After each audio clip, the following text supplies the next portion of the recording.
This is our last podcast of 2025. Yes, he has man boobs. He has man boobs. Have you heard of this thing called the swag gap? What are we looking forward to in 2026? You whore. You skank. And then let's talk about Sharon Moore. What the fuck, dude? Because sometimes I do just want to be like sad and just like watch TV and hit my weed pen. Cheers. Cheers. Here's the love. We're manifesting 2026 to be better. Yes. Be better people. Don't be such assholes.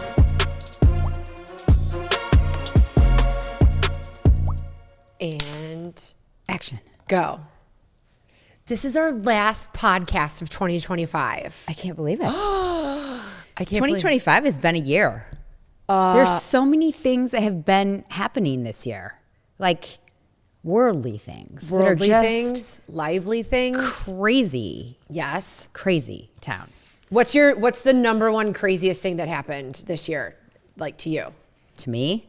Not to you personally, that you're saying like in the news. Oh, I'm just reeling upon last weekend's events. Oh, the U of M coach? No, not even, that's terrible. But like the bombings, the just shit that going heavy stuff. Like Bondi Beach, the shooting that was happening in Sydney, right where my daughter is going to live in a month, and for no reason. Like these senseless acts of hate.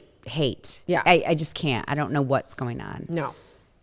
So we need to be the extra love in the universe. Sure. So we're sending it out. Sure. Cheers. Cheers. Here's the love. We're manifesting 2026 to be better. Yes. Be better people. Don't be such assholes. No, because sometimes you have to realize like what you give out is what you're going to receive back, right? And that doesn't always happen, but it's just a good place to start. Yeah. You know? So, the college semester is over. Mm-hmm. We have children back in our home. Yes. I'm very happy about that.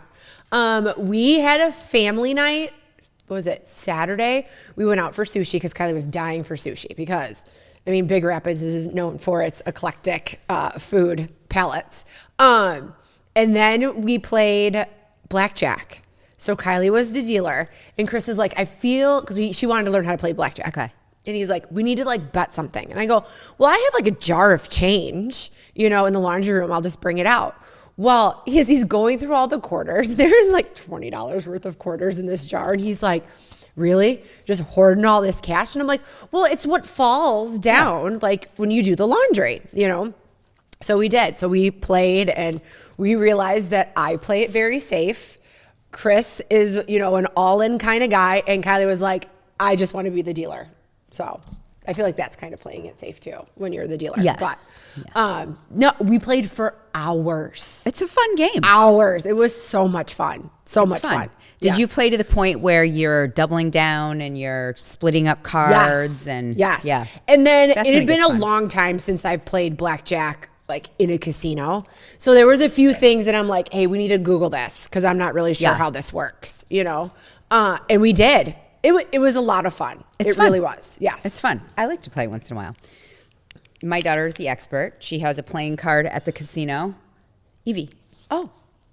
At Soaring Eagle? Oh, yeah. She's the blackjack queen. No way. Yes. Blackjack queen. Wins every time. I'm not even kidding. Do they do single deck or like multi-deck? No, they do like multi-deck. It's Like usually 5 or like 6 5 decks. decks. Yeah. That's how it is in Vegas. But in Reno, at the Pepper Mill, way back in the day, this is like, Kylie was maybe like a year old. Single deck, minimum $5 bet. Oh. Chris and I played for hours and started with $20. Yeah. I don't think we really left with a ton of money either, but made enough money to play for hours, drink for free. I was so drunk that when I went to go to the bathroom, I walked right through the pit. So of course, every pit boss and security guard is looking, and then the dealers were like, no, that's Katie. She's been here. Like, we were there for a convention. So we were there for like a week. They're like, she's fine. She doesn't know what she's doing. As I'm like, la, la, la, la, la, going to the walking bathroom. through. It's a fun game. The casino in Mount Pleasant, what's it called? Soaring Eagle. Yes. Has $15, $20 minimum bets, which is pretty cheap. Yeah. And you can play for a while if you play it right. Well, and you have to be careful when you're sitting with strangers at your table, because if you fuck it up, Oh, you ruin the whole table. That's part of the strategy of playing. And if you don't know those rules, then you should not sit down at the table. No, unless you're with friends and everybody has an understanding that you're somebody who's learning. But then one person that sits there, you got to be wrong. Like, you got to know when to hold them. Yep. Yeah. So you do. I mean, you are when you're not when you don't have those stakes, and you're just playing with like loose change from the laundry room. Yeah. You can definitely be a little bit more ballsy, right? You know? For sure. But you always have to hit purposely. Like sometimes I would purposely just try to like fuck up Chris's hand. Yeah. You know. So it was funny, but. Yes, the kids are home. We just got home yesterday from moving our kids, which was an adventure. But we had a great weekend we had our glow party. Oh, yes. It looked so fun. Yeah, it was so fun. We had hired dueling pianos, which highly recommend. They were so awesome. They came in so professional, set up. It was a guy and a girl singer who had mini grand piano. They were like electric. Yeah, when you were saying electric, I was picturing like a keyboard, like a little kid would play. But they were, from your video, like baby grands. They're baby grands. But they didn't, I mean, they were electric keyboards, but they sounded like a piano and a drummer. So and the lights, and they had all the requests. And at first everybody was like, I surprised them with it. Yeah. And they all walked in and they're like, oh my God, this is so cool. And they hadn't realized. I said, you guys, this is a dueling piano. Please put in your requests. And by the end of the night, everybody was putting in like multiple requests, and people were getting up and singing with them. It was so fun, and it just got the whole crowd involved. And normally at a holiday party, it's like we allow everyone to bring a +1. And now we've gotten so big that we had to do it at a bigger venue, and they usually are like hauling out of there by, say it starts at 7, hauling out by like 9, 10. This time, everyone stayed till the end, and other parties within the club came into our party. Oh, because they heard the music. Like people would walk by. Randy walked by one party. He's like, "Oh my God, it looks like a funeral." Like everybody was just like, and they heard our music, and they all came into our party, which was so fun. Was it people that you know? Some we did, and some we didn't, but we didn't care. Because the waitresses and stuff were like, do you guys care if they come in? I'm like, no, it was the end of the night. I didn't care. We had an open bar. Like, come on in. Yeah.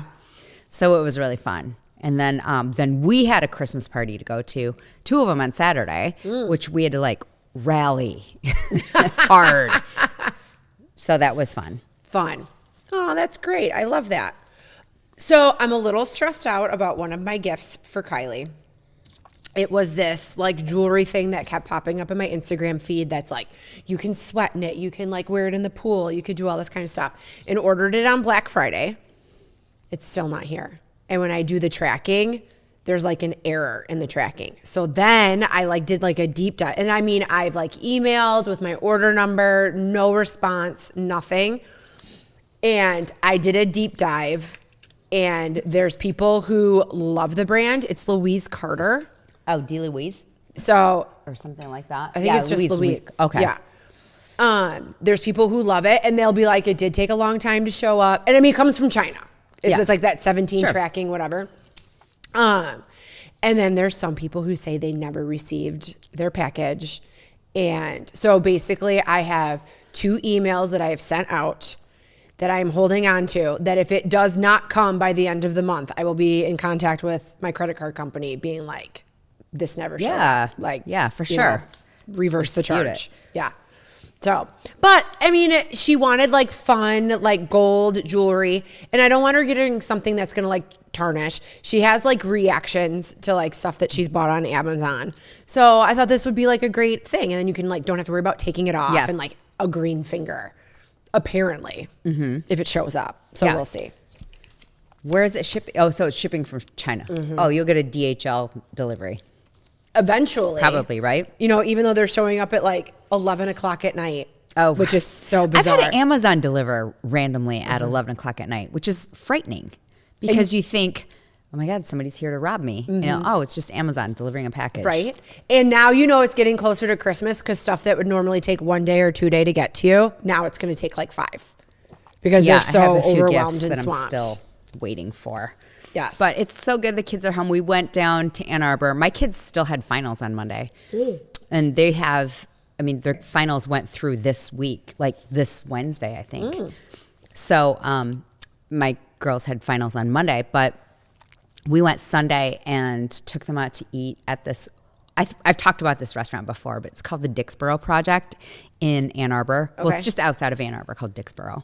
And it is so cute. It's farm to table. It's 7 acres, and they source everything from their own area. Oh, that's cool. Or close to it. Mm-hmm. And it's just fantastic food and bakery. They have their own pastry chef. Oh, nice. Yeah, and was decorated really cute. So we went there on Sunday and had like a Christmas little lunch. Lunch brunch? Yeah, oh, before fun. everybody had their finals on Monday. We're all stressed out. I mean, is everybody just like relieved? Pressure's off? I think. Yeah, Evie is. Alex is gone. She's on vacation this week. I'm sure she's great. Yeah. We finally have a place that feels like us. Our website, listenhere'sthething.com, is the home for everything we love sharing with you. The podcast, our favorite finds, and all the real life stuff we can't help but share. So grab a glass, pull up a chair, and visit listenhere'sthething.com. Okay, so Homeland. It's out on Netflix now. Did you watch it back in the day on Showtime? Yeah. Like I was obsessed with it. It got a little dark for a while. Like I loved it when Brody was on. I don't think I made it past season 3. Oh, okay. So Claire Danes is a great actress. Mm-hmm. So I loved the first episodes with her and Brody and that whole situation. And then when he got killed, then it got real dark. Mm-hmm. And then she was with this other guy. Oh my God, what was his name? He's a special agent. Peter, no. I think it was Peter. Dark hair. He was a main character. Okay. And it was just so intense all the time. Yes. And stressful, which I love. Peter Quinn, yeah. Okay. And she called him Quinn all the time. And I don't know. He was can you show me a picture of him? I don't think he was a Black Ops. I wonder if maybe like I stopped watching it at this time. Because Brody was gone after season 2, right? I can't remember. But Quinn was there until the end. Okay. And he was Black Ops. Like people didn't even know he existed. Oh, hello. He's really cute. Yeah, he's hot. He's like British or Australian. Yeah. No, I don't think I watched it with him. So, yeah, I didn't last very long. But did he go from Homeland to Billions? No? He wasn't on Billions. No, not this guy. Brody. Oh, maybe. Okay. Because it came out in 2011. No, Billions came out later. Yeah. So maybe he did like something different in between. But I mean, I remember liking Homeland, but now people are saying that it like weirdly is connecting with them again today. And I think that there's something to be said, like when you can binge a show like this. Yeah. Now, also, like you said, got really dark. I think there's definitely stuff that we watched week to week that you can tolerate the darkness when you have a week in between and you're waiting for that same vibe and thrill that you had in like your first season. Mm-hmm. And that's how you continue through the rest of the seasons. That's how I felt about Son of Anarchy. The first 2 seasons were my favorite.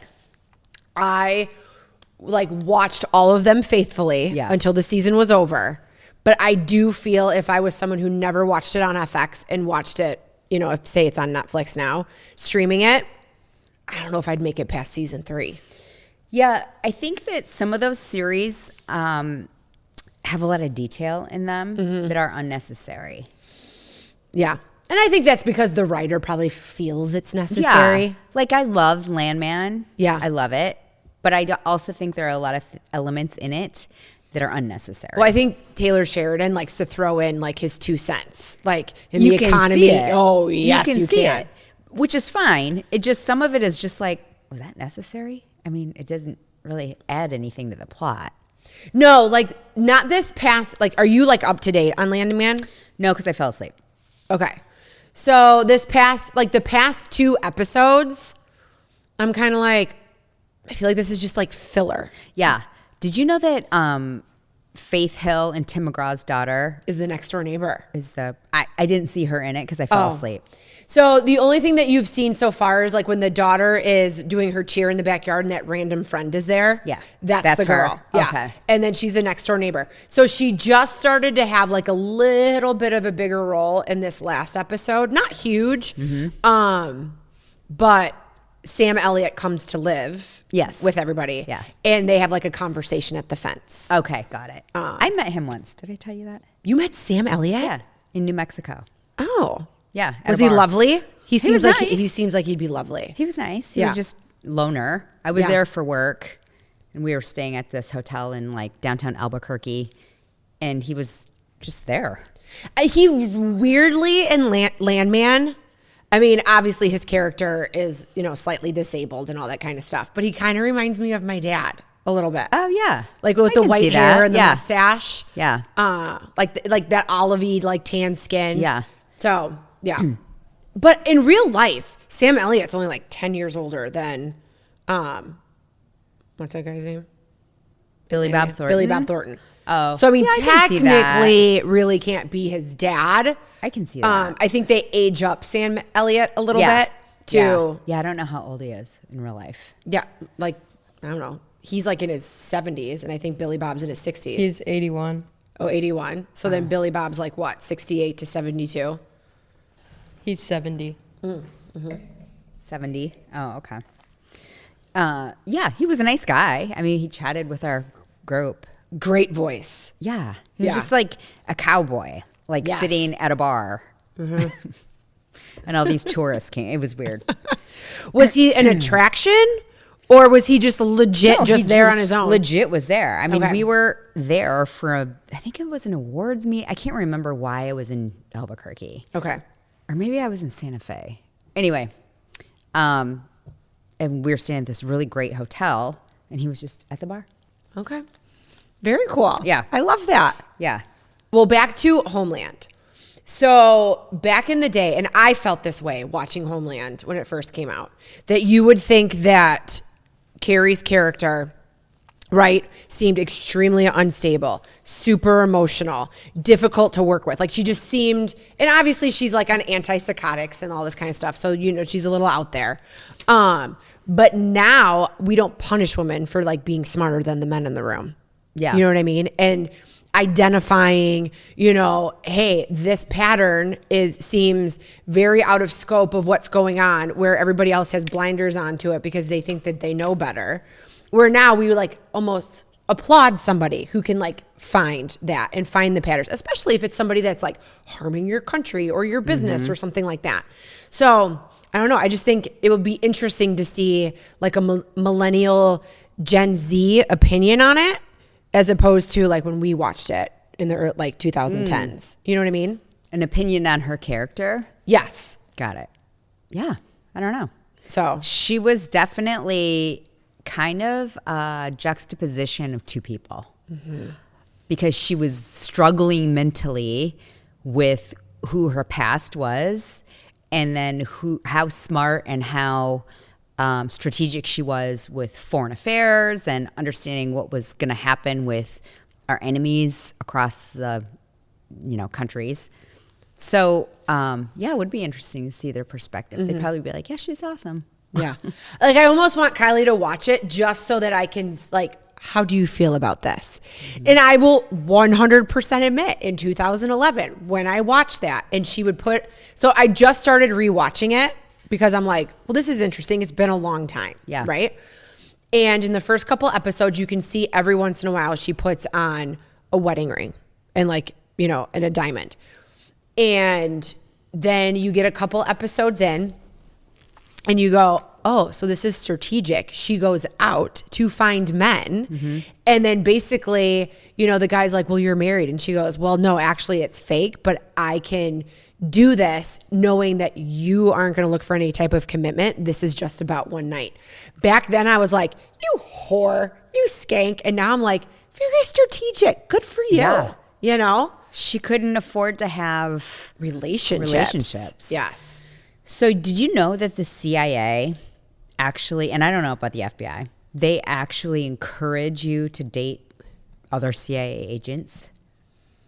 So that people understand like the life. Yeah, that they you understand live. your life, the life you live. Oh, I can see that. Because it's a different life altogether. And you can't go home to your spouse and talk about work. No. So, have you watched The Last Frontier on Apple Plus? It's good. To me, it's almost like a modern day Homeland. Okay. Ish. Like CIA involvement. And that like CIA is not really part of the government, but it's part of the government. I don't know. I don't really understand Probably any not of that it. wrong. You know? All I know is that I don't want them coming after me. So, that's it. Yeah. They're, no comment. The CIA. I don't know. I think anybody who has too much power from a government standpoint, you can manipulate it to your will. Yeah. You know? Yep. And just try to benefit yourself, basically. So I just feel like that's too much power for people to have. Yeah, it can be, for sure. For sure. So let's talk about the fact that Rob Rayner died and his wife. So sad. So sad. So they took their son into custody. The prosecutor did. They already. So the last time it said $4 million bond, and then they said no bond. So it's come out now on TMZ that they were all at Conan's Christmas party on Saturday night, and he got into a huge fight with his dad. And is she At his the party? stepmom? Yes. I don't know. So, I mean- I thought she was not, because they met on the set of When Harry Met Sally. Okay, so she's not his mom. So he's his stepmom. No, she's his mom. Oh, she is. Like, okay. When Harry Met Sally came out in like 1980. I know, but the son looks old. How old He's is in he? his 30s. Oh, okay. He looks older. Oh. But it's also a mugshot that I saw. Yeah. So I guess you can't really base on that. And I guess he's got like drug addiction and stuff. So, Right. but multiple stab wounds. I mean, He slit their throats. And then the daughter found them. could you imagine? Oh my God. He made so many cool movies. I know. And he was Really sad. He was in. He wasn't in Splash. What was the one with Tom Hanks that he was in? Sleepless in Seattle. He was in Sleepless in Seattle. Yeah. He was Tom Hanks' buddy. He also directed endless movies. And he was Meathead in Archie Bunker. So I kind of remember Archie Bunker because that's all in the family. Yeah. Yeah. Like I remember the son. Yeah. But I can't like. He was a son-in-law. Oh, He was okay. married. So Archie's daughter was Sally, I forget her last name, blonde. I can picture her. They had a daughter. She was married to Rob Reiner. Okay. No, I can picture the daughter. And because she kind of his had like an nickname annoying voice. was Meathead. Okay. That's all I remember. Great nickname. Yeah. So that's where I don't know if he started to act. I'm sure he started before that. But he was in that, and then directed When Harry Met Sally, which is one of the best movies of all time. Do you know that I've never seen it in its entirety? What? Uh-uh. You should. Over break, you should. I know. It's great. I've never seen it in its entirety. It's great. It's just a great story. Yeah. No, I mean, obviously the part when they're in the restaurant and she's like moaning and the lady goes, I'll have what she's having, you know? Have you Iconic seen the scene. movie? Or have you just seen clips? I've seen like clips when it would be Oh, on no, like, watch the movie like, from the beginning to the end. WGN like Sunday like reruns when I was a kid. Yeah, just watch it from the beginning to the end, because you got to know the story of how they met. Okay. When Harry met Sally. Okay. Like in college. Oh, really? Yeah. Okay. All right. Yeah. I'll have to check it out. Yeah. Yeah. No, I've never seen it in its entirety. It's great. Kelsey and And- Chad, have you guys watched When Harry Met It's Sally? really great. And one of the best movies Meg Ryan has ever been in. That is your Christmas homework. When Harry in Met my Sally. opinion. Okay. And Billy Crystal is awesome. He's like, He needs to come back and do more he's things. so funny and So just funny. he's just hilarious. Anyway, it's a great movie. I know. Remember City Slickers? I Yeah. loved City yeah. Slickers. Yeah. He's great. So good. He's great. I love Billy Crystal. And yeah, so what a tragic weekend. So that happened. The whole Sydney thing in Bondi Beach happened. The terrorist attack that almost happened in Los Angeles. It was, thank God they found it. And then let's talk about Sharon Moore. What the fuck, dude? Come on. I mean, you could have quietly just knocked up your assistant, got fired. You still would have gotten like the rest of your money quietly in the No, distance. he wouldn't have gotten his money. Oh, he wouldn't have? No, because he was fired for cause, which is why they didn't have to pay him out. Okay. His millions of dollar contract, which is why he was so pissed, went to her apartment and was like, you ruined my life. Okay. She didn't ruin his life. He I would ruined have his been life. like, you ruined my life. You What are you a doing married here? man. You chose to have an affair with your assistant. You could have just been a faithful husband and Yeah. not had an affair with your Yeah, assistant. exactly. I don't care if she stripped off her clothes and like started dancing on his desk. Say, you know what, this isn't appropriate. It's time Right. for you to leave. This is not Mad Men. Well, also this had been happening for a long time. So the question is, With the same girl? yeah. Oh, okay. So the question is, if this is actually a big policy within the department or within the university, why, if it was so well known, why did it just come out now? Why didn't it come out before? Well, it's like everything else. Let's sweep it under the rug. Yeah. It's so fine. it's the implication of who are the guilty parties. So the athletic director, I think, has to go. Yes.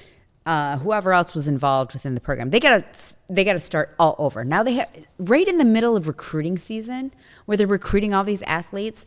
Now They're all going to like pump it's a the brakes and go rumor somewhere else. that Bryce Underwood, the golden boy, is entering the transfer portal and he's going to go to LSU. So Dun, dun, that's what dun. you get. Yeah. Like, don't be an asshole. I And mean- you ruin the whole program. And you ruined your wife's life. And he's got like 3 or 4 kids. Let alone his kids. He has Yeah. 3 daughters. What does that say to you about a father figure? No. That he's a pretty shitty one. Yeah. You know, and when he's getting like, is it arraigned? Basically, he was like sitting like in a cell on a chair, like on video. yeah. Because I mean, he's probably on suicide watch, so they're not going to like. Well, he's let him out. Oh, he's out. He's walking on home around? arrest Oh, with a bracelet. could you imagine? Well, his bail was only set for $25,000. Oh. But can you imagine your husband coming home and then having to like look at and him? he's home. I'd be like, okay, here's your parameter: the bathroom and that room. Den. You don't even get Just to go in because the I'm bedroom. a human being, so you can stay there Or I'd leave. and you can DoorDash. Because you can't go anywhere. Yeah. And if you want food, it's not coming from me. So figure it out, and you can DoorDash every day. Get fat, and Piss me right off. No patience for anything like that. yeah. Yeah. So he single-handedly ruined U of M football? University of Michigan football. So thank you, Sharon. And it's gonna be tainted for a while because they're gonna have, like you said, rebuild the program. But the way someone is gonna be micromanaged now when they come in to be the head coach or anybody on the coaching staff, that you're not gonna get people like jumping at the chance. Well, they are. They have Oh. like a lot of really great people Okay. on the hook to maybe become the next coach. It's top 5, right? Top 5 colleges to coach at. It's a multi-million-dollar contract that they're gonna sign because it's the University of Michigan, right? So they're former national champs. They can kind of pull whoever they want, even from the NFL. Okay. And that's a rumor that they might get a coach Okay. from the NFL. So I don't think they're going to have a problem with that. I think the regents are like the board of directors of the University of Michigan, and they are dictating kind of what's happening. And so they're going to do the right thing by Yeah. the school because it's their reputation. Well, you're gonna have to get a solid big coach in order to get kids Yeah. to stay or come there. Right. Yeah. Exactly. And it's just a matter of time. But, I just feel bad for the kids that are in this program. They're going to go play a bowl game on Christmas Eve day against the University of Texas, which was already a big game for them. They've already lost to them. They're going to go play them on New Year's Eve day. And now they have this, what's his name? Poggi, the big guy that's a multimillionaire guy that's assistant. He's an assistant coach? Yeah. Okay. He coached them when Sharon had to go out for his suspension this year from Ohio State flag planting last year. Oh. And anyway, it's fine. They'll be fine. But I just feel bad for these kids that are the incoming class. They have 8 starting freshmen. Like, they have a really great building year. And now they're basically like, maybe we'll enter the transfer program. Yeah. I don't know. Biff. That's his name. Oh He my looks like a gosh. Biff. Biff. Well, yeah, that's the name of the blonde guy from Back to the Future. Yeah, he looks like him. Plus 300 pounds with a tank top. Oh my gosh.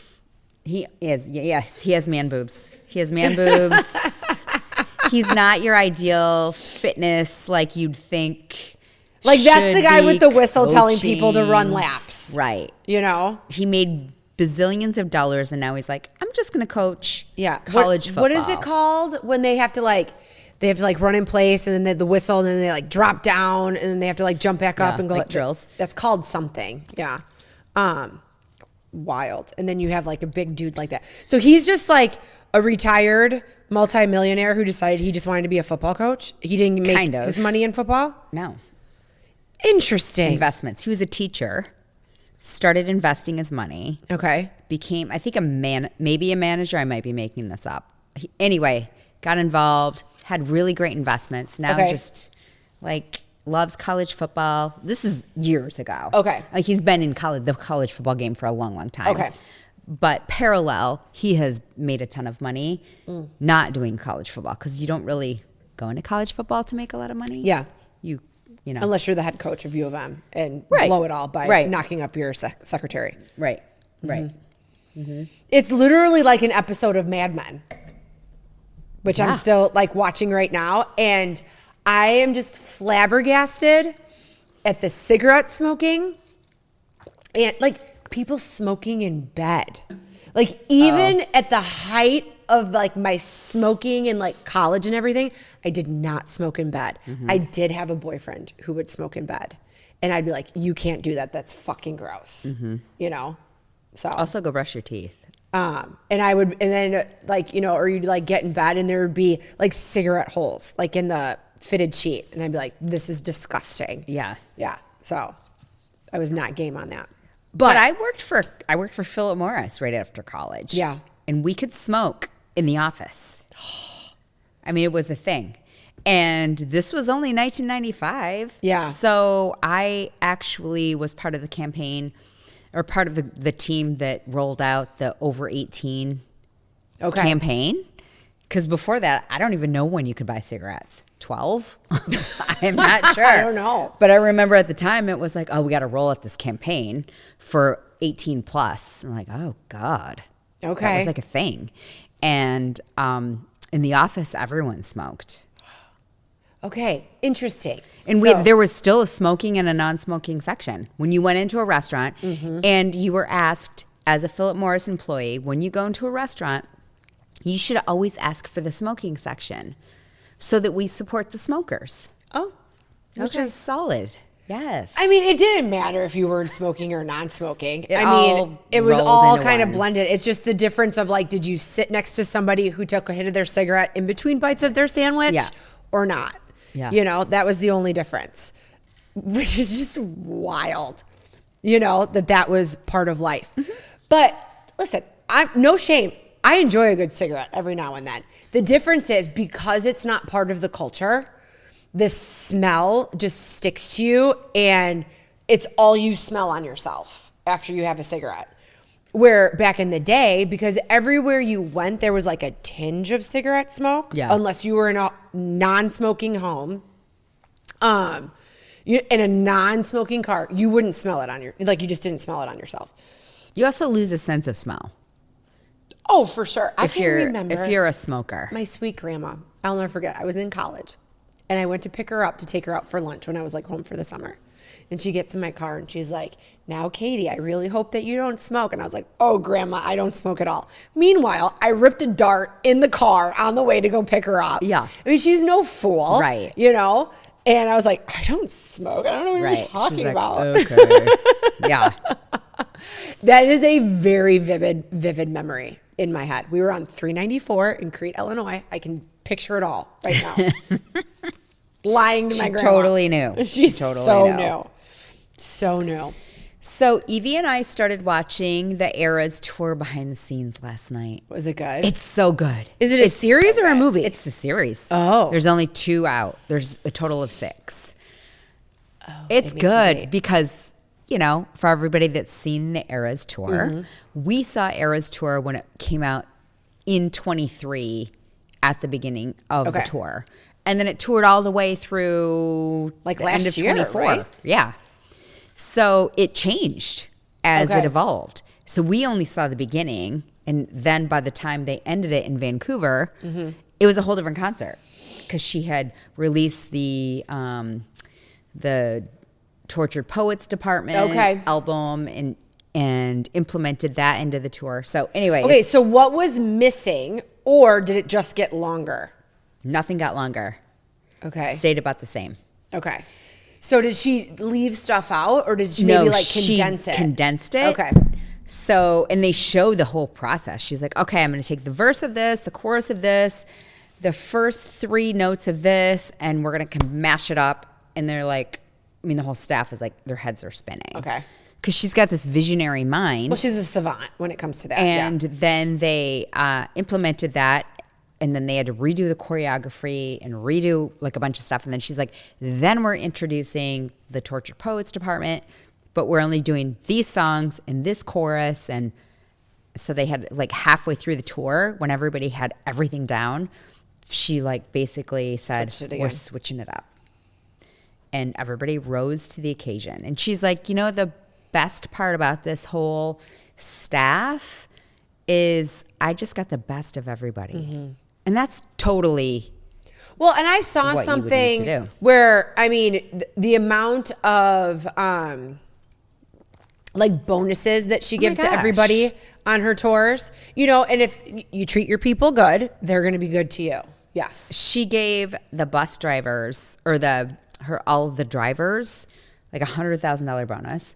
She gave all of her dancers, like they opened it up and they bleeped out the amount, but you can read the lips. Yeah. She gave them each $750,000.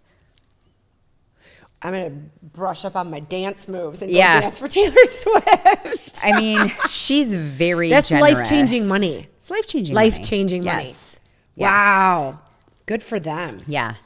So she's very generous. And, you know, there's several classes that you can take on Taylor Swift economics. Okay. And how she runs a business, because it's not by accident what she does. She's very strategic about her marketing and how she thinks about the future and her fans, and it all plays together. It's really interesting. Okay. There's been like several TED Talks about it. There are classes at major universities I'm going to have about you it. brush up on all of that, and then you implement it for Listen, Here's the Thing. Okay. Perfect. Done. Perfect. It's all going to work out. Yeah, but it all makes sense because Yes. you're like, okay, let's think about the audience. Who's buying this? Who's buying it? Who's our audience? How do we appeal? How do we think strategically through that? And then to the end game. So, yeah, it's interesting. Well, But it's a great watch. It's on Disney Plus. Okay. We had to renew our membership because we let it lapse. oh, I think ours is tied into like our Apple Plus. Oh, that's good. All of our stuff is like either bundled or, but I'm starting to go through. I canceled my Apple Music. I mean, it's paid through like, I don't know, April of next year. But we're going to do the family Spotify because it is actually going to be cheaper than 2 Apple Music accounts and a Spotify. Staying on the pop culture topic, Amy Schumer is getting divorced. Oh, Yeah. why? Because she lost weight? Well, that is the rumor out there. That's what everybody is saying. But basically, she came out and was just kind of like, blah, blah, blah, blah, respect my privacy. And literally, it says like, blah, blah, blah, blah in her, text. Yeah. But I guess her husband has like a form of autism. So maybe not 100% awesome to like home life. But there has Does they been have a rumors. child? They do have a child together. But it is rumored that she kind of like settled because this was the guy that was going to love me. Mm-hmm. And now she's like feeling herself and is getting a divorce. I don't know her, so I can't say here or there from anything. But yeah, no, you like nailed it. That's all the rumors going around. Good luck. She used to be funny. I don't think she's as funny anymore. No. I mean, I haven't really seen her in anything lately. Have you? Mm-mm. So. No, but she used to have her show. What was that show that she did? Amy Schumer. Oh, I didn't know. She was like on the streets of New York, and she would talk to people, and she would ask them really random questions. Oh, I don't think I've ever seen this. She used to be hilarious. And it was like kind of when she was I starting. loved the movie where she was like delusional and she thought that she was like a supermodel, but she wasn't. Trainwreck? What movie was that? I don't remember what it was called. Oh. But she would like walk in and she'd be like, "Oh my God, I know I'm like so pretty." And she'd be, like busting out of her dress. And she thought she was like a supermodel. I don't remember. It was like a Shallow Hal, but not Shallow Hal. Okay. I feel pretty. I feel yeah. pretty. Yes. Yeah. Yeah. What was her show called when she was on the streets of New York? She had her own it was like late night. No, I don't know this. And then she would do a stand-up. And then it was sort of like a parody show. Okay. And then she would have her own commercials. It was really funny. Okay. Really funny. It's called Inside Amy Schumer. Yes. It was like a thing off of Comedy Central, but it wasn't like that. Oh, Right. got Yes. it. Okay. It was so good. Yes, that would be a very Comedy Central thing back in the day. Mm-hmm. I got you. Yeah. How about Jen Shaw just got out of prison? I can't Scamming all believe they those let old her people. out. So who's the chick that had Theranos? Because wherever Elizabeth Holmes. Holmes, yeah. So they were in prison together in Texas. So she was in one prison and then she went to the prison, and I guess like there's been all these like things that like her and Elizabeth Holmes are friends.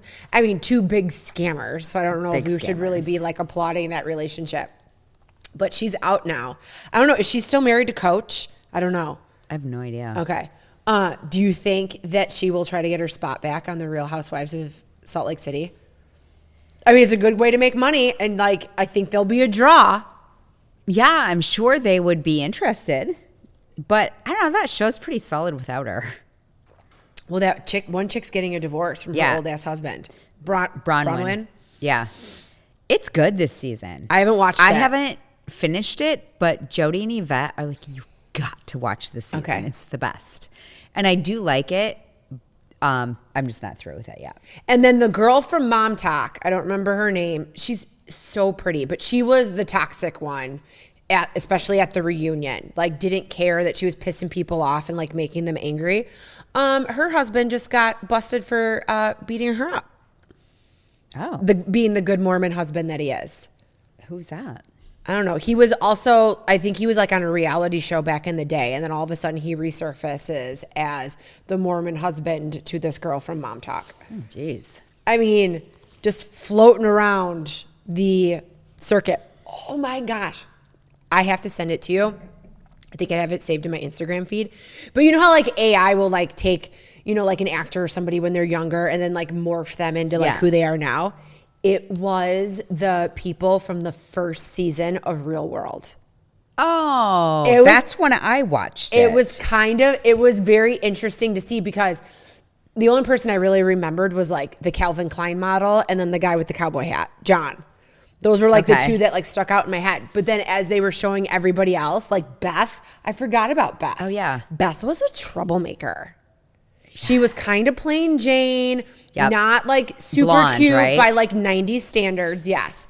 And just like a pot stirrer. When did The Real World come out? The first one. I'm going to predict 92. Kelsey, do you have a prediction before she tells us? No, I'm just trying to think where I was in life. If I was in college or not. I think it was after college, so 96. I said 92. It was 92. My God, I should play the lotto for tomorrow because it's like $1 billion. So I was in college when it came out. Interesting. Okay. 92. Yeah. When people start being polite and start being real. That was so wild. Good. It was so good because nothing like that had been on TV before. Mm-hmm. And I think that they were pretty real. I'm sure producers like fed into it a little bit, but Not like they do now, where it seems really scripted. Yeah. So. I can't with a lot of reality TV. Even the Real Housewives is like, no. But this season is pretty good for Salt Lake City. Yeah. Yeah. Like, I can't do Vanderpump Rules or any of that shit anymore. Oh, the ratings for Vanderpump Rules in the toilet. Now, granted, it's not like back in the day when something premieres, everybody's sitting at home to watch it. Yeah. You can stream it at your convenience. Right. It just doesn't have the pull that it used to. No one cares. Been there, done that. Yeah. You have to come up with something completely new. Right. And everybody knows the formula. Mm-hmm. The people that work at whatever restaurant she owns, because she owns a bunch, are going to all hook up, and they're going to backstab each other. They're going to quit. They're going to do whatever, and she's going to allow it. Yeah. I don't know. Have you heard of this thing called the swag gap? Mm-mm. Okay. So it's this new thing, I guess, with like Gen Z. Okay. Hold on. I screenshotted the definition because this was wild. And the example of the swag gap is always Justin Bieber dressed like he, I don't know, found clothes on the street, and Hailey Bieber looking phenomenal. Yeah. Okay. As they get out of a limo to go into a restaurant. So the swag gap it's a term that refers to the fundamental difference in the way two people carry and present themselves that goes beyond the beauty meets brain dynamic long depicted in popular culture. It is more of an I am dressed for cocktail hour and my partner is dressed for a remote workday situation.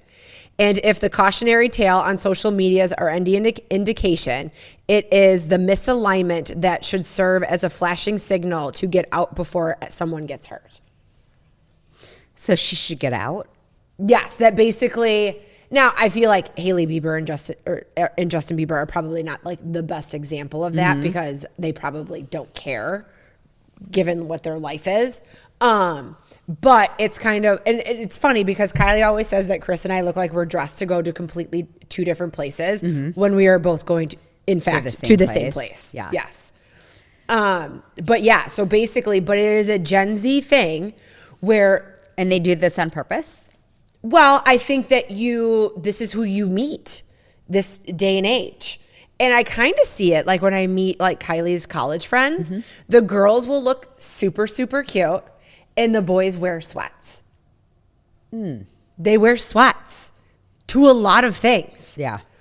So, like your oldest daughter's boyfriend, like there's things that he goes to, and I'm like, look at him in tan pants with shoes that go with his pants. Like he puts himself together. Where some of these boys that I have met, like that are Kylie's friends, I'm like, really? Yeah. Like this is what you chose to wear today. Yeah. Also, you shouldn't wear sweats to a public event. No. I think that should just be a law. Should be a law. Like, remember sweats are not becoming of anyone. No. And if you got a situation going on, no one needs to see it. Like in sweats, if you're a boy. Oh, like the gray sweatpants thing? Yes. Yeah. No, we can see it all. Yeah, friend. We can see it all. We can see it all. Ugh. And we don't want to. Yes. Yeah. Yeah. How, as a Gen Zer, how do you feel about the swag gap? Kelsey? I never heard of that. You never heard of it? But after you saying that, you get it. Yes. Yeah. Okay. Don't you, as a person that would go out with somebody, whether it be another girl, a guy, whatever, you'd be like, are you really wearing that? Like if you're a friend. Well, what if you're going out on a date? Like, you're hot on the market. Like, you go to pick somebody up to go on a date, and you actually cared about what you got out of your closet and put on your body, and they look like they just rolled out of bed. I wouldn't think very highly of that. Yeah, no. I would judge that. I would totally judge that. Because if I go out, like, my husband, if we're going somewhere, he always asks for my approval. And I always tell him what to wear and what not to wear. Yeah. Because we're together and you reflect me and I reflect you. Yeah. Yeah, I give two responses. I will give a response that says, I think I know you want to wear those shoes. Maybe you should wear these pants or this shirt. Yeah. Change your hat because Chris will always wear a hat. And if I see on his face that he wants none of that, then I go, you know what? Whatever makes you comfortable. Now, he doesn't show up in sweats. Right. He's not that guy. I mean, he is a little bit more presented than that. But he probably looks like he's going to the Moose. And I look like I'm going somewhere else. You know what I mean? Like, but he's comfortable, and I think what your output of the evening probably also is based on your comfort. Yeah, you know. Yeah, So. And it's also what you're comfortable as a couple or as a friend group or whatever. Yeah, I just know that when we do friend group things, everyone's like, "What are you wearing? What are you wearing? What are you wearing?" Because you don't want to be the person in sweats when everyone else is dressed up. No, and even if we say it's a casual evening, chances are Meko's not showing up casual. She's like the meme like thing that you see of like the Mexican family where they're like, oh, this is just going to be a casual dinner. And then the white girlfriend shows up in like jeans and a t-shirt. But then the entire like female part of the family comes down in like gowns and jewels. Like they're like in a Mexican soap opera. So like what am I? Meko will always be dressed to the 90. Even if you're in sweats, it's always upgraded in some way, shape, or form. Like very like curated and put together, which is a great thing. Yeah. Right? Which I think makes me less sloppy as your friend. I don't know. I don't really think I'm sloppy. You're not sloppy. But like we had book club the other night. I taught bar. And the host was like, you can show up in your bar clothes. I don't care. And I was like, well, I don't know how sweaty I'm going to get. I am not showing up in my bar clothes because that'd be gross and uncomfortable. Yeah. So I go home. You know, I might, depending on how like dirty I am, I'm not going to shower. I'll change my underwear and put different clothes on. Yeah. You know, and I just feel better. Yeah. But it's hard to go from that to a cute curated outfit. Right. So I had like a matching set on that was like very casual, which it happens that book club is typically on a Thursday. So I feel like I've worn the same outfit to book club like the past 3 times because that is my go-to. I need to be like matching and put together, but be in sweats at the same time. Yeah, no, you were great. Yeah. It was fine. So, but it was just funny. And then Erin, who hosted, very sweet. And she was just, she comes up to me and she's like, I meant it when I said you could come in your bar clothes. And I was like, oh no, I know you do. But and then she's like, and you could have changed. I mean, I wasn't that late. Right. But my house is on the way to her house. Right. So right. yeah, I just went home. But the swag gap to me is an interesting thing because my daughter has dated a plethora of boys. And some of them very much are just always in joggers. Mm-hmm. You know, I don't care if they're Lululemon. If my daughter is going out of her way to get dressed up because you're going out for dinner, put on a fucking pair of regular pants. Yeah. It's respect. Yeah. It is. Yeah. And it is uncomfortable when these boys would come to my house and have their joggers on. And I'm like, do you have underwear on underneath those? Yeah. Also, where are their mothers? Once again, has no opinion probably. Yeah, sometimes. So, yeah. Because I think the moms have a big influence on how their sons specifically dress. Yeah. I remember when the girls were in like junior high and Kylie said every boy dressed like a highlighter because they all wore Under Armour like neon yellow, neon orange, neon green. And she's like, all the boys look like highlighters. Yeah. So I always thought that was kind of funny. Okay, so my last tidbit of pop culture before we move into our 2025, listen, here's the thing, rewrap. So I don't know if this is actually true, but it showed up in my Instagram feed. Sean Combs' kid, King Combs. Okay, so he's just as narcissistic as Conway West when you just name your child King Combs. Okay. So he's selling everything and moving the family to South Africa because everybody hates the Combs family right now and they can't pull off a good Diddy party in the US anymore. So he's moving it all to South Africa. And then that way they can keep that culture alive when their dad gets out in 2028. So they're doing this for the purpose of a party versus any tax benefit or social shame. Interesting. They got to keep the Diddy party culture alive. Okay. Yeah. Wild. I don't know if that's 100% true because I feel like fake shit shows up in my feed all the time because I get sucked into all the clickbait. Totally. Interesting. It says there's no credible reports. So. Okay. Yeah. So it could totally be. It could totally be Yeah. a sham. Yeah. Or it's being squashed by regular media because this kid's a dipshit, put that out there, and then, still doing all of that. Totally. Totally. Yeah. He's a dipshit. The whole family is. And they should keep their dad in prison. Right? Because he's a bad guy. Like, dangerously bad. Don't let him out. Keep him there. Not at all. Not at all. Glow Medical Spa is Mid-Michigan's premier med spa for skin rejuvenation and anti-aging.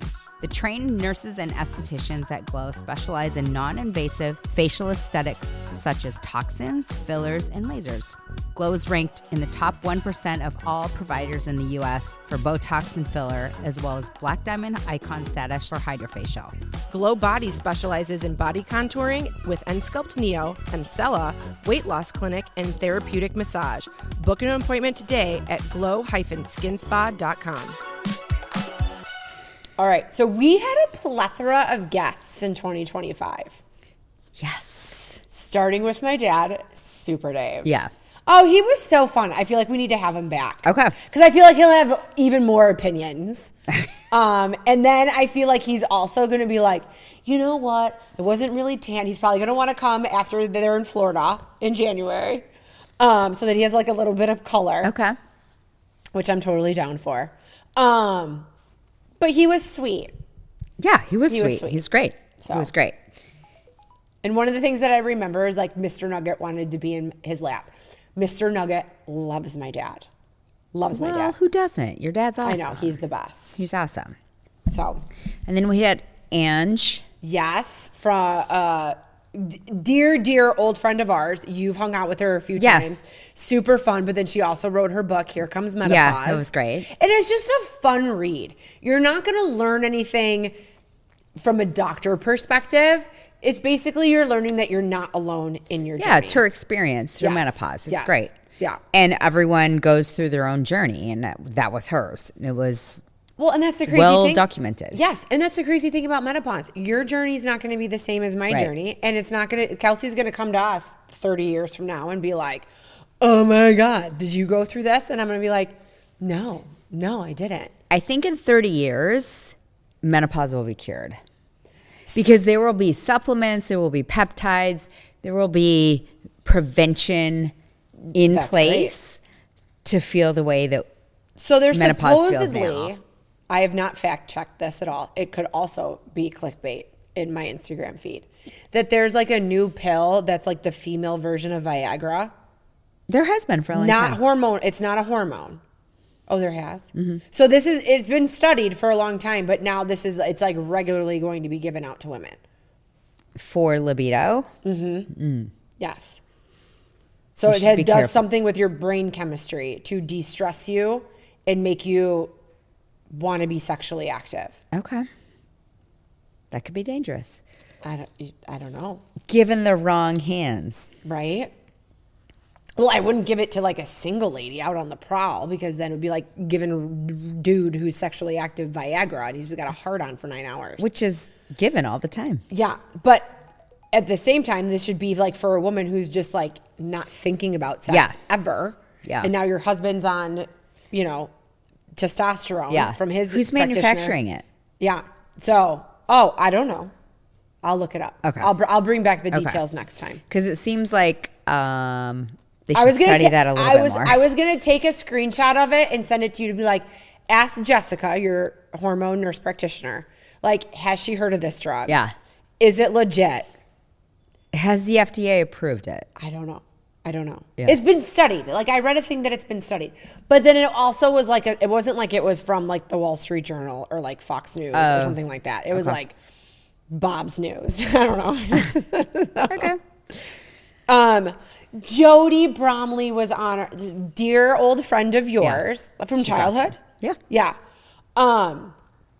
Great. She's fantastic. She was a phenomenal personality, makes amazing repurposed high-end jewelry. She was so much fun. She's awesome. Yes. Yeah.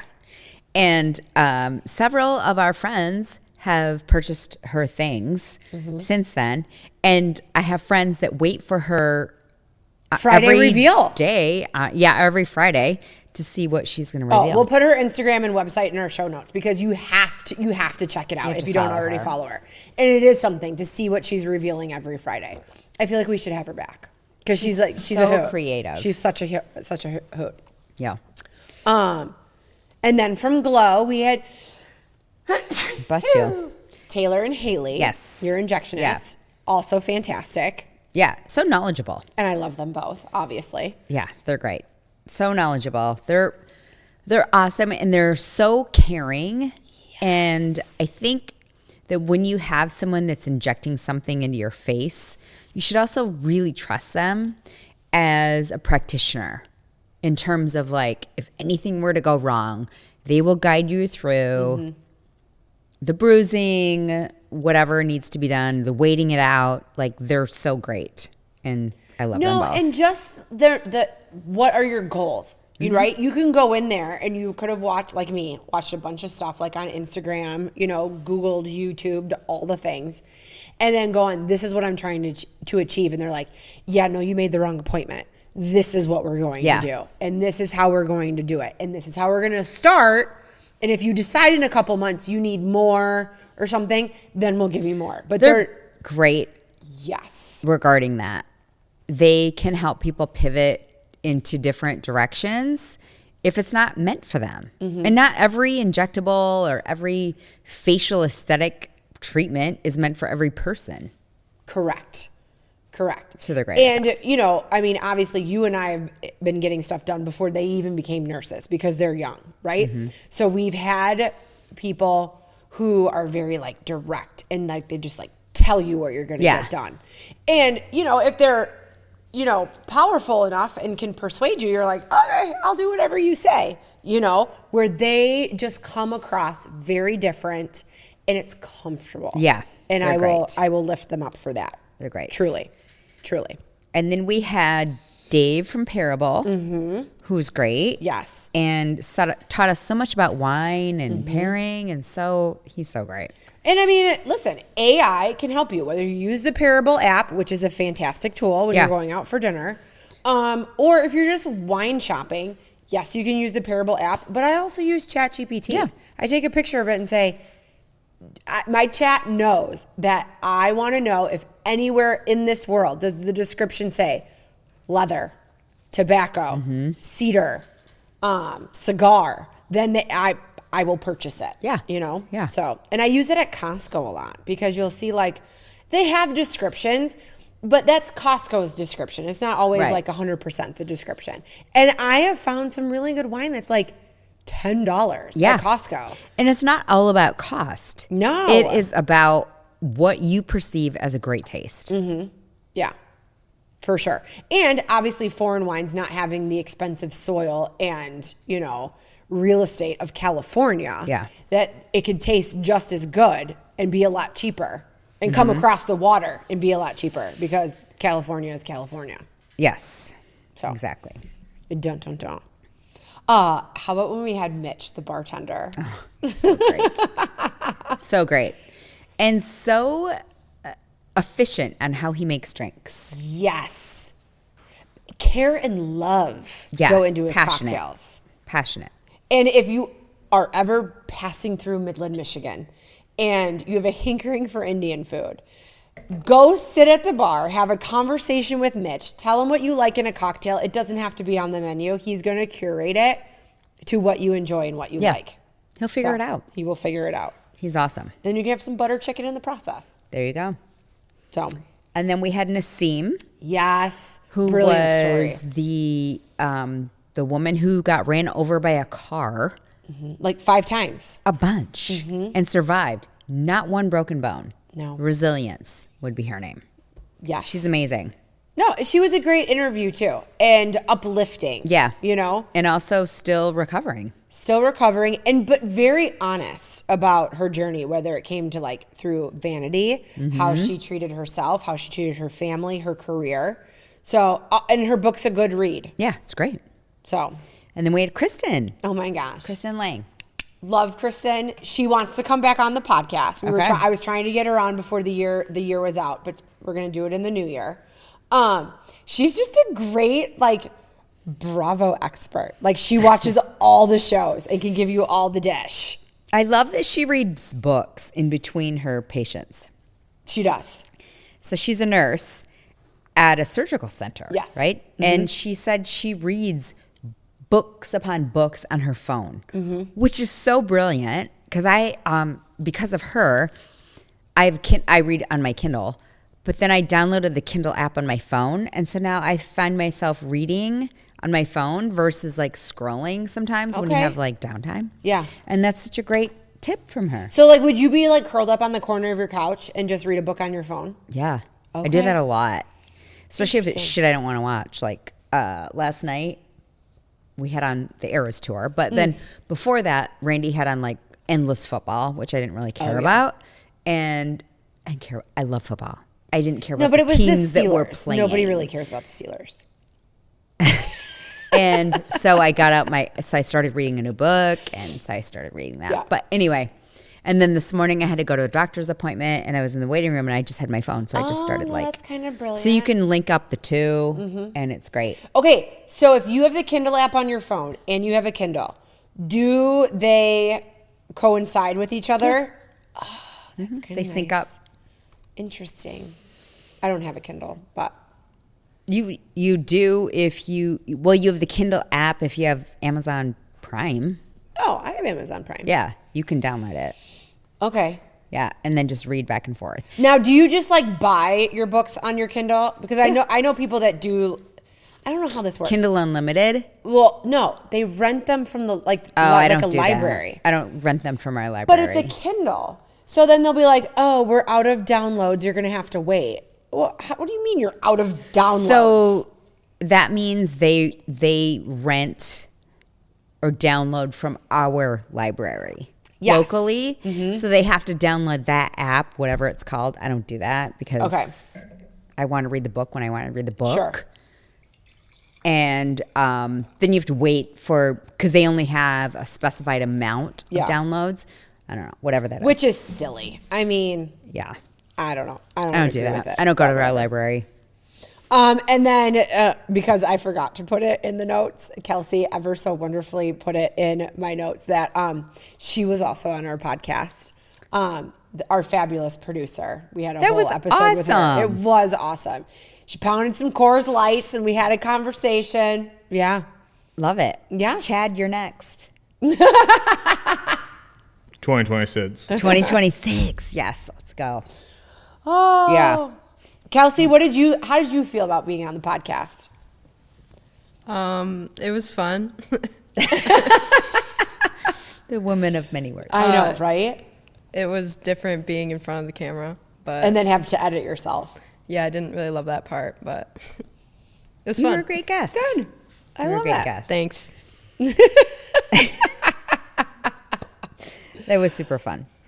But I think our major topics were just never peaking. Yes. No matter what age you I feel are. like that's like a recurring theme. Yes, it is. You know? Yeah, always. I mean, my birthday is in a month. And I think about those things as I embark on another year around the sun. Like, where are you now? Where do you want to be? Where were you last year? Oh my God, you had the best 50th birthday. I did. It was so much fun. I did. It was so much fun. It was a great group of people in a great spot.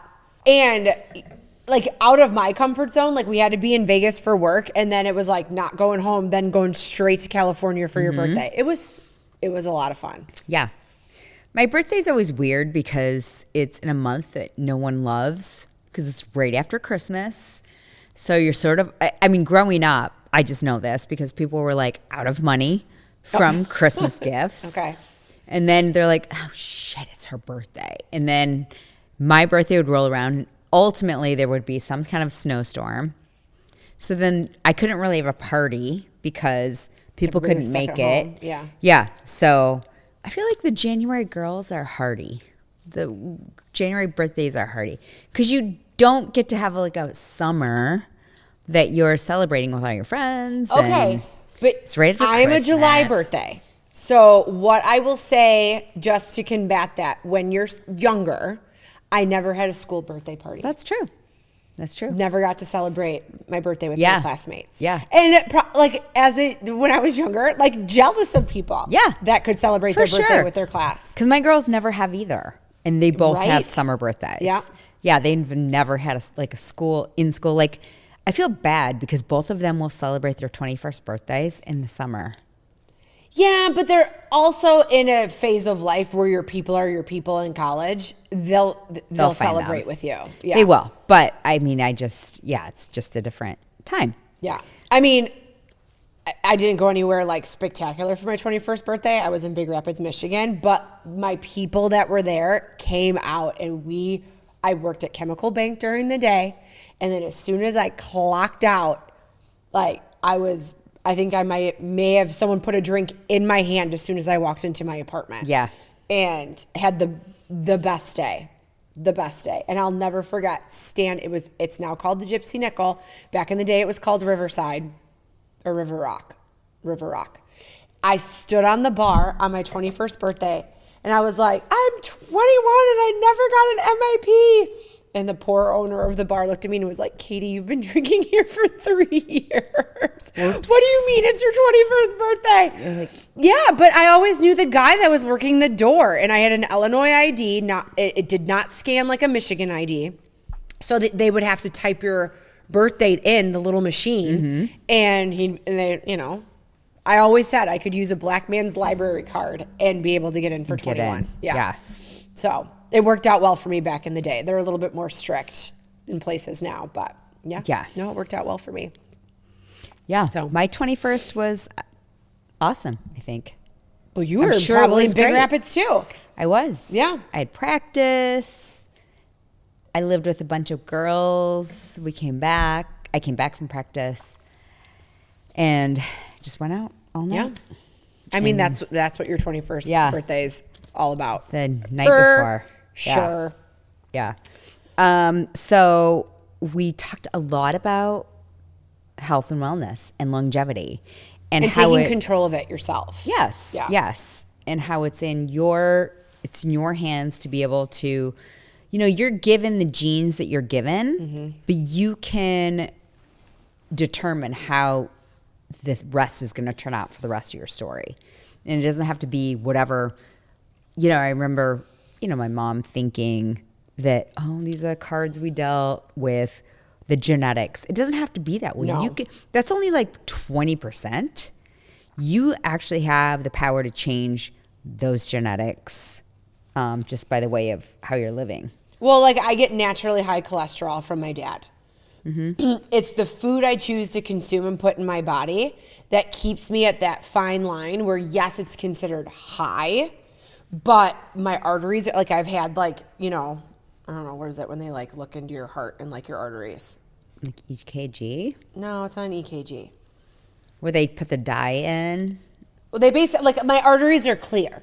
So it's one of those things where it's like genetically, yes, I have high cholesterol, but I don't have like a bunch of like tartar buildup like in my veins or arteries or whatever. So, and it's completely genetic. So I choose not to be on like a statin because I'm not trying to clean anything out. You know what I mean? But I have to make sure that I have a good, healthy diet, and my good cholesterol is very good. My bad cholesterol is just bad genetics. So, but you have to find the right practitioner to get the correct test, have you do the stuff to go, okay, yes, by standards, this is whatever. But because we're doing a more intense evaluation, we know X, Y, and Z is genetic and you're going to use these supplements, do these things, you're a healthy individual, whatever. So And you do this at Glow. You have 2 concierge people that can help people with weight loss, that can help them with their hormones. There's other practitioners out there that do the same thing, that your regular practitioner, family doctor who goes through your Blue Cross Blue Shield, blah, blah, blah, blah, can't do the blood work because insurance won't pay for it. And they'll get nicked and like slapped by the insurance company for running it. And they also don't have the time. They don't have the time to explain. They don't have the time to research what's happening with your blood and why biomarkers are the way they are. They just don't have time because they're treating you, and then they're treating someone that has like hand, foot, and mouth. And then they're treating someone who has hepatitis B. And that, like, I get it. They don't have the time or capacity to do it. So find yourself a good functional medicine person who just specializes and go with that. Yes, for sure. What else have we learned this year? Oh, we talked about Scamanda. Do you remember that? Yes. Oh my God. And then the chick from Australia that did the app. I can't remember her name. That was a big one. One, flabbergasted that anybody would fake cancer.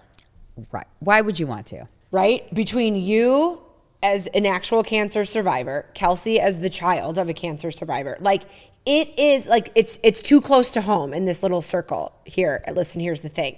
That someone would go out of their way just for sympathy, free shit, and to make something on their brand to say, I have cancer. Yeah. And get attention.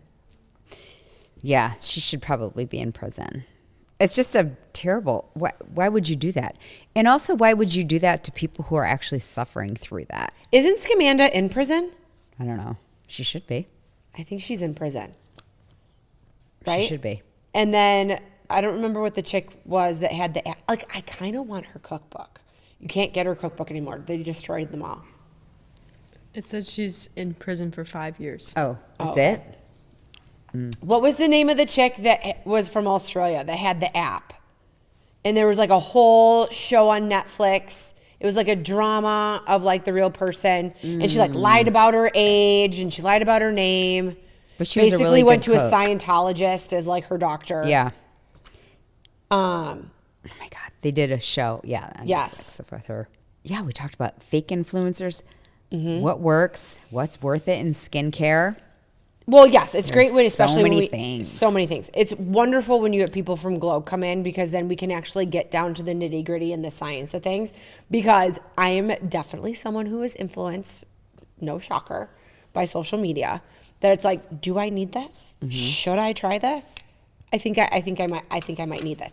Like when I was going through all of my fucking dermatitis on my face, and in the middle of the night, this couple was like, you need to try our cream because my wife had dermatitis, blah, blah, blah, blah. And we use like the science of lobsters and blah, blah, blah, blah. I mean, it finally showed up. Like my face is, the congestion of the dermatitis is gone. The rosacea aspect of it all is very much like deeply pigmented on my skin. So when I have no makeup on, it's like, in your face. So it's still sitting in the package of when it showed up at my house because I'm like, well, I'm not putting this on my face now because everything that I'm doing is working. But wild that honestly, I never looked anything up on my phone. Literally have had these conversations with you and with my husband, and my Instagram started feeding me all this random stuff about dermatitis. Yeah, it might be dermatitis / rosacea. It starts with a P. It's P something dermatitis, which has a rosacea aspect to it. So I have the stuff that like the dermatologist, ordered. I have my follow-up in a couple of weeks. Did you ever see your endocrinologist? I did not. I'm not going back to my endocrinologist because I felt like I was like just a number. And Maybe like, you should find another one. I need to dig a little deeper. If you don't like who you're currently seeing, go see someone else. No. There's so many different providers out there. If you don't jive with that one, find someone else. Like I started with that practice during COVID, and it was just kind of like, yeah, your thyroid markers are out of control, and they just kept upping my meds. But physically, I kept getting worse, and they're like, well, your TSH is fine. So I feel like I got my thyroid under control. There's a gut issue that I need to get figured out. But right now, things are starting to mend. I did regress a little bit last week. I used a face scrub that's kind of potent because I had like dry skin from the dermatologist. And I used that, and I told my husband, we're not going out to eat. I'm only cooking at home. Everything has to be super clean. Like I was so anal about the food I was consuming because of it. And then all of a sudden I had this flare up, and I'm like, what? I didn't eat anything crazy. Like, what is going on? And then I was like, oh, I scrubbed my face with this shit. It already aggravated, and it just made it worse. And then it took like 3 days for that to clear up. And now I'm like on a good path. I feel like I need a couple more weeks, and then I'm going to go in for like hydrofacial and then have someone like break it down and tell me like, okay, Katie. You probably should just moisturize at this point. Yes. No more scrubbing. No scrubbing. No scrubbing. Because that will exacerbate anything that you've got going on. Yes. So you probably just moisturize it. I just wanted the dry skin off. I know, but it got that off. It's counterintuitive. It was. But now, yes. And then you gave me a great sample of stuff that just has like a bunch of vitamins and everything. Yeah. It's just soothing, and your it feels face good is screaming for moisture, especially because now we live in an area where there is no moisture. There's actually negative moisture, and you should put moisture in the air. So interesting enough. So I was thinking about it every time. Like this has happened once to me before back in 22 where it was this bad, but it was the middle of the summer. So when I got the salve cream ointment from the dermatologist, it kind of cleared up within a week. But Michigan summers are very humid and everything. And I just think between winter, then the furnace being on, no moisture in the home, all that kind of stuff, I'm like, okay, so now I'm just like triple whammied all the way around. Yeah. So I think I'm just going to go to Florida for 3 months. That might solve my problem. There you go. We'll see how that works out. We've also talked a lot about empty nest life.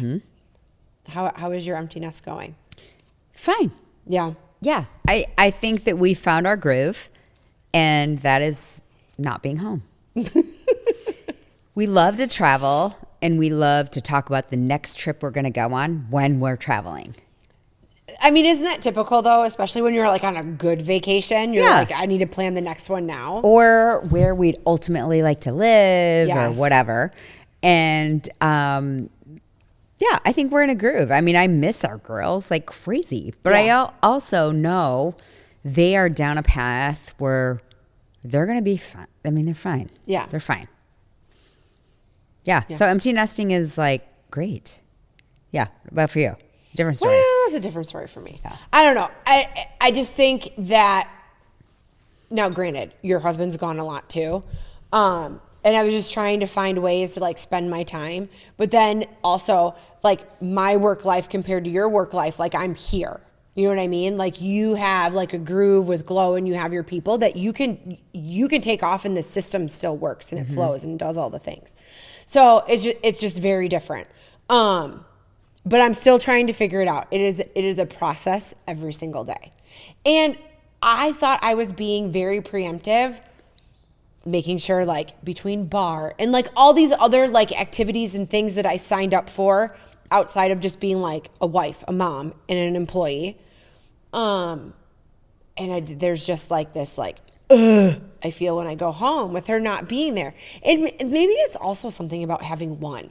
Right? Like you had one leave the nest, but you still had somebody at home for 2 years. And that eases you into that next phase where all of a sudden it's like, boom, done, gone. Yeah. I don't know. Very odd. And I think I just identified so much as that. So I'm just trying to find the ease in it. Yeah. And I'm enjoying like making dinner again, where my poor husband, where I'd be like, I don't know what we're going to have for dinner. I'm fine with like a couple slices of cheese and 3 chicken fingers, you know, or that is not going to satisfy him, you know, where now that Kylie's home, it's like, you know, making meals every night. And he's like, well, this is great. We're happy we're back to this. Yeah. So, but yeah, I don't know. It's a process for me. It's a process. It definitely is. And both of my girls potentially could be gone next summer. Okay. So I wouldn't even have any, well, one is going to be gone for sure. The other one could be. And so, yeah, it could be a situation where we're like in this perpetual state of no one's coming back. Yeah. And that's okay too. Like we just have to accept whatever is going to happen. Yeah. No. It's definitely a phase of life, which led into, we had a couple episodes about just like finding that purpose. Yeah. You know, in this phase of life. Like, what is your purpose? And I feel like, again, can't put too much pressure on myself, you know, because sometimes I do just want to be like sad and just like watch TV and hit my weed pen. Like, that's okay. Yeah. That's fine. And then there's other days I'm full of piss and vinegar and I'm cleaning out a closet, or I'm like, all right, move your truck out of the barn. I'm going to start, you know, sanding down this dresser that I've had sitting in the shed for 3 years. And I'm finally going to do something with it, you know? So just trying to, I don't know, get that little bit of gusto. Yeah. So I don't know. I have a little plan. I have 2 things in the shed right now where I'm like, I just need to get through this work week. And then next week, that's my project. Like that's what I'm focusing on, you know? And I can do it during the day as opposed to going out to the barn in the dark of night, you know, to get something done. So yeah, we'll see. You never know. All of a sudden I might, you know, have my own HGTV special in the barn. Here we go. I mean, it won't really be on HTV, but it will be like on my Instagram story. Yeah. I mean, you just have to figure out what works. Yes. Right? Mm-hmm. Hey there. On today's Wine Spies highlight, there's a special bottle on deep discount. Think 40% off or more every single day. Plus, if you want free shipping, you can build up a case of 12 bottles over time, and they'll ship it free once you hit a dozen. Just check our show notes, website, or socials for the link, and you'll even snag $20 off your first order. Cheers!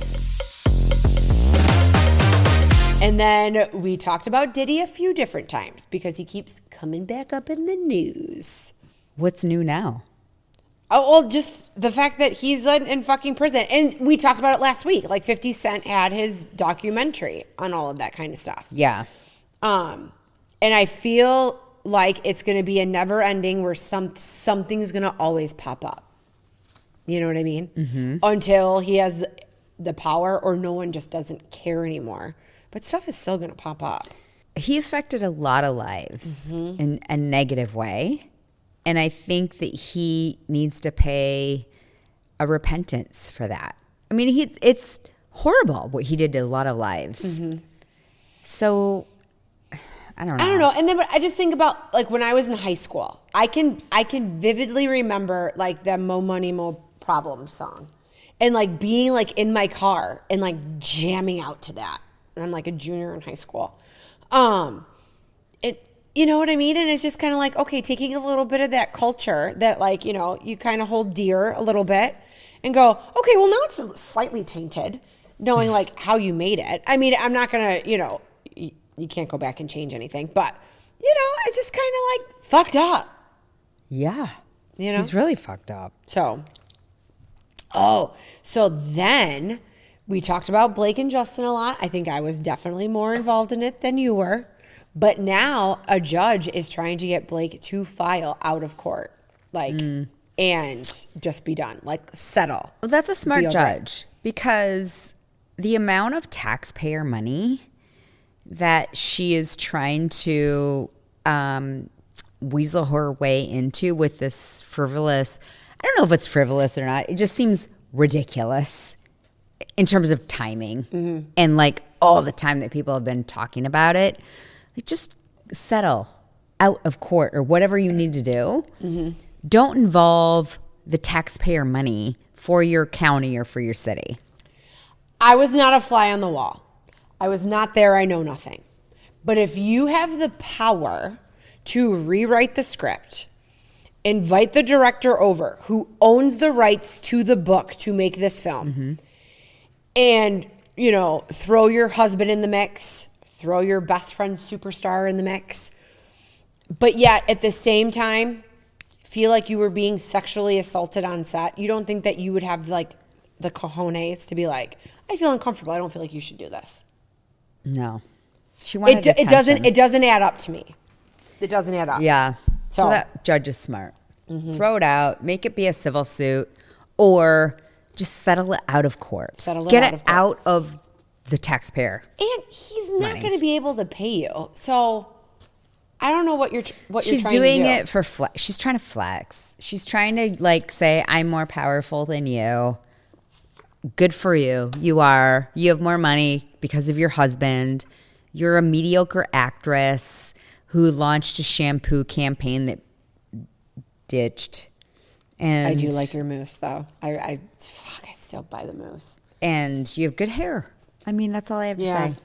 Good for you. All right, and then your favorite thing of 2025, all things T Swift. She got engaged. She had a tour. She did. Super successful. So did you read this? I hope maybe this is like clickbait in my Instagram. That she bought out, like a chick had like a wedding planned at this like Rhode Island hotel. And she was like, I'm just going to stroke you a check, go get married somewhere else. This is the wedding weekend I want. Yeah. And then the venue said that's false information. Oh, they did? Yeah. Okay. They're like, we never do that. Whether they do or not, I don't know. I have no idea. TBD. I think that their wedding will probably be in I an feel like it'd be in the cover of darkness. undisclosed location with only a certain amount of people. So it's interesting. My good friend Jody just went to a wedding in Mexico, and it was her nephew's wedding, and it was really It looked beautiful. amazing. And they're very, I mean, her whole family's very close. And so she was telling me the best part about this wedding is that they only invited the people that they loved. Mm-hmm. And it was only like, whatever, 100 people. It wasn't like That's still a lot of people to take to cousins Mexico. and aunts and uncles and obligatory people. It was like people they loved. And I appreciate that because when we got married, it was definitely only people were invited, but only the people that showed up were the people that we loved. And I feel like this was the same thing with their party. It was like from a Thursday to Sunday, they celebrated their love with all the people that supported that love. And that was so beautiful. Yeah. And it was a gorgeous wedding, and it sounded like she had a great time. Yeah, it looked absolutely lovely. And I think that's an important part. Taylor Swift is not putting herself out there for People magazine to pay her a couple $1 million to She does not put care. the pictures. Maybe an after effect, you know what I mean? But at the same time, she probably doesn't give a shit. She's Taylor Swift. She doesn't Right. care, you know? But that could also be a publicity stunt to throw the media off. It's going to be at this hotel on this weekend. And then really she got married like last Tuesday. Yeah. And we just don't know. Right. Yeah. Right. So I do think she'll wait till the football season's over. Because I'm going to predict he's retiring after this season. It's pretty much over. Yeah. He's going to ride the They're Taylor not wagon. making the playoffs. Neither are the Lions. Dun, dun, dun. It's really a sad season for not for all of us Lions fans. Yeah. But anyway, he's not making the playoffs. So they might have time in the off season, whatever that means. Yes. So, all right. But then also in 2025, we launched a website. Yes. We have a sweepstakes. Go to our website and sign up for the sweepstakes. Meko has given amazing skincare from Zoe. Is it Zoe? Zio. Zio skincare. We have colostrum from First Form and Clear Protein, my favorite bar socks, and Angie's book, Here Comes Menopause. You have a chance to win it all. It will get shipped to you. We'll celebrate you. It's amazing. So yeah, there's Awesome. that. What are we looking forward to in 2026? I feel like it's a weird 2026, I can't believe is here. Do you feel like as you get older, the years go by faster and faster? Yes. Yes. I feel like when you have baby, toddler, elementary school child, you are living in your own Groundhog's Day. You know, you're on a treadmill. Every day is the same. And then all of a sudden, you're on a catapult and time just moves So way fast. too fast. Yeah, I don't remember the days where they were slow. It's been a long time. I mean, because they're adults. Yeah. So now I want it to slow down and I want to cherish every moment, especially with them, with my kids. And we try to take every opportunity to be with them. And, we will continue as they travel and we just follow along as spectators. So I don't know what 2026 brings. It brings a lot of traveling and a lot of going with the flow, I guess. What about you? You know what my goals are? Cleaning out my email inbox. Because here's the thing, is that, I have like my work email. I have like an email that I've had for eons, that kind of thing. But then, when you go to like purchase something, if you put in your email address, like you'll get a discount code. You don't blah, blah, blah, blah. unsubscribe right away? No, because I just felt like I didn't have time. I would just like go through the motions. Now I'm so freaking overwhelmed that I'm like, okay, this is unhealthy, because now I'm like, I'm going to miss something important because it's going to be buried in a bunch of fucking junk. So now I am like daily, I'm going through unsubscribing to things, clearing out my inbox. And I will say, ChatGPT has helped me. You put in like what you want to do, what your email is, whether it's your iCloud or your Gmail, Outlook, and it will help you do different things to help clear out all the unsubscribed junk. And that has been a lifesaver. And actually, I feel more functional with my email after probably doing just that. feel more organized. I feel more organized. And I feel like, because I've been going through the motions and just like rushing through every day, that I've like shoved stuff in closets and in drawers and on shelves.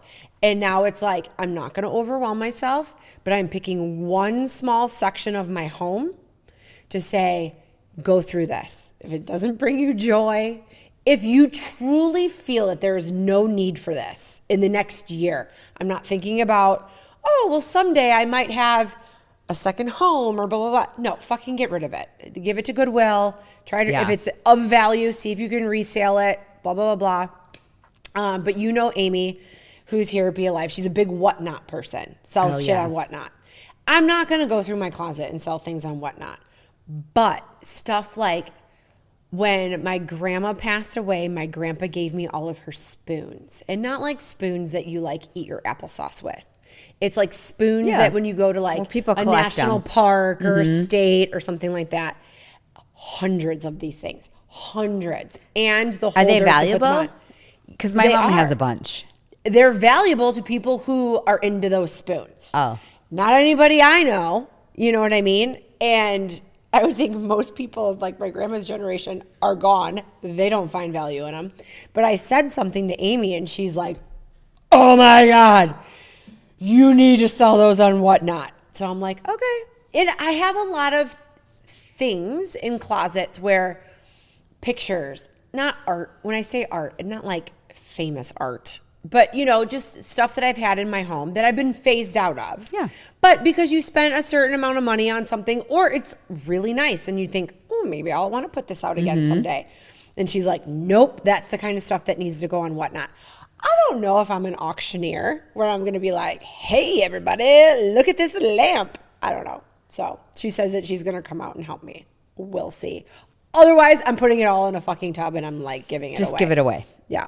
But I just want to clean out the excess. Yeah. Right? Because like you said, like the reality, time goes by really fast.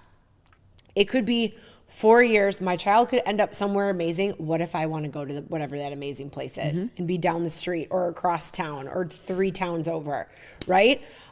If I had to sell my house in the state that it is in right now, it would be so overwhelming. I do not have a person living in each bedroom upstairs, so my closet should not have the amount of shit in every closet that it has. So that is my goal for 2026. Small goals that are achievable and tackle them a week at a time. I'm not looking for perfection. I'm just looking for little fixes to make myself a little bit better. More organized. Yes. Parts of my life are very organized. Random shit in my closets, not organized at all. So Yeah. I get that. Yeah. I need my girls to clean out their closets since they're totally not living at home anymore. Right. And probably won't. I mean, realistically, Alex is living other places for the next year, foreseeably. And then she could get a job and like really live somewhere else. So when you come home, honey, from vacation, you need to clean out that closet. Right?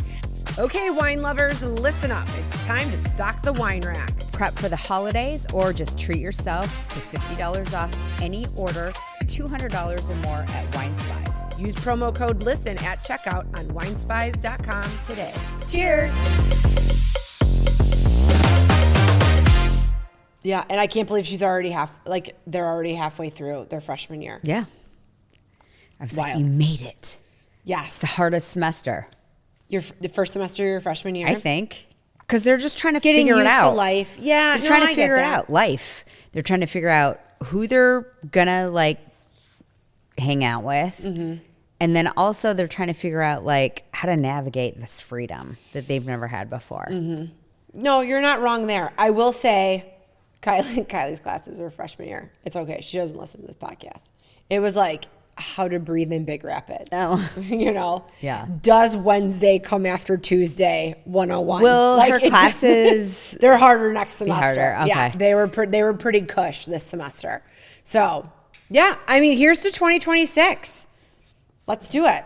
Cheers. Cheers. So, since it is the end of the year, and we talked about all the time we want to spend with our family, we are taking a 2-week break. We are. Don't miss us too much. Don't miss us too much, but if you just started, there are going to be some episodes that are launching in case you've missed them. Avoid holiday burnout, which is very important, especially this time of year. Right. And then we will circle back to where it all began with our first ever episode. That was like a year ago. Meko, it was like a year and a half ago. Okay. So long, like August of 24. Okay. So Yeah. Start at the beginning. start at the beginning. First ever episode of Listen, Here's the Thing. And we talked about that Anne Hathaway movie where she like dated the young pop star. Oh. That's what we talked about. Yeah. I forgot about that. I forgot what it was even called. And we listened to the book first. What was it called? Kelsey, Google it. I listened to the book first. Did you read the book before we watched the show? I did. The book is porn. It's saucy. Yeah, it's good. It's good. And then they made it a movie. Yes. The idea of you. The idea of you. Wild. Yeah, read the book, watch the show, and then listen to the podcast. And we'll see you back in January of 2026. Happy New Year. Happy everything. Happy Christmas. It's like your English. Yeah. Happy Christmas. Happy Christmas. Cheers to 2026. Yes, best. Love, Katie and Meko.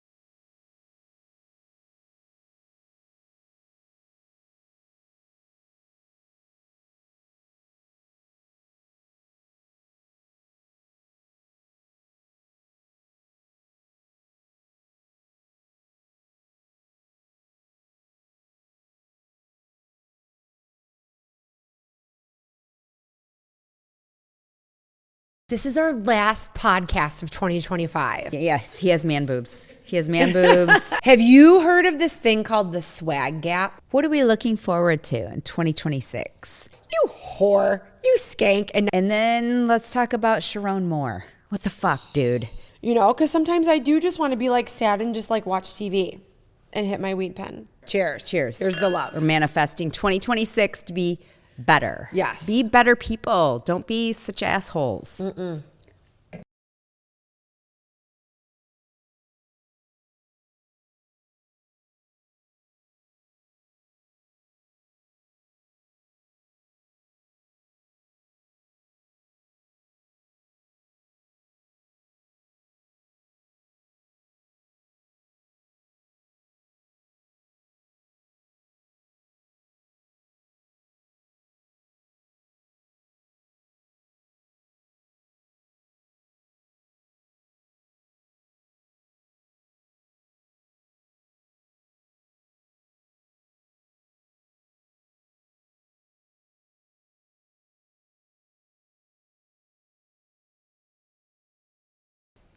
So we I need to hate be that. the extra love in the universe. Sure. So we're sending it out.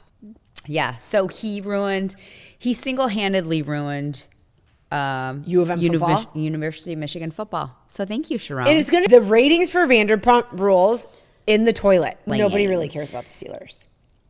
I am definitely someone who is influenced, no shocker, by social media. Yeah. So empty nesting is like great. And then your favorite thing of 2025, all things T Swift. She got engaged. You feel like as you get older, the years go by faster and faster. Listen, here's the thing. Yeah, I mean, here's to 2026. Let's do it. Cheers. Cheers.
Of For your first ever episode, and just say, like, oh, like what you're gonna air before that launches.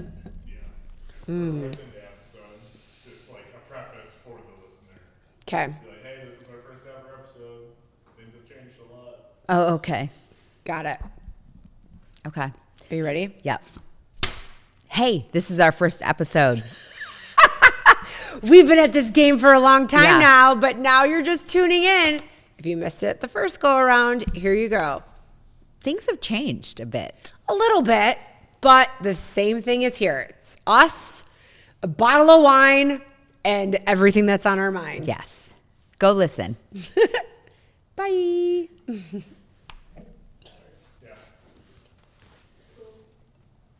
I got endless texts from my. I wonder what's going on.